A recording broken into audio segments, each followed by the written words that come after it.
నమస్తే అండి. నా పేరు కౌశిక్. నేను రాజనగరం దగ్గర పలకడియం అనే ఊర్లో వర్మి కంపోస్ట్ తయారు చేస్తున్నామండి. ఇది మా ప్లాంట్. మేము వింట్రో మెథడ్ ద్వారా వర్మి కంపోస్ట్ తయారు చేస్తామండి. చూడండి ఒకసారి ప్లాంట్. ఇలా షీట్లు వేసి షీట్లు వేసి వర్మి కంపోస్ట్ తయారు చేస్తామండి.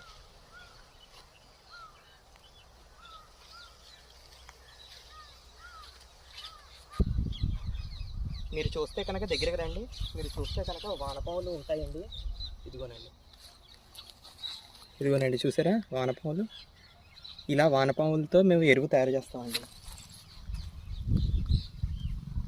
ఇవి ఎండకని కొంచెం లోపలికి వెళ్ళాయండి. ఇదిగో చూసారా అండి వానపాములు. ఇదిగోనండి చూసారా వానపాములు. ఇలా వానపాములతో మేము తయారు చేస్తామండి ఎరువు. ఇదిగోనండి చూసారా వానపాములు ఎలా కుదురుతున్నాయో.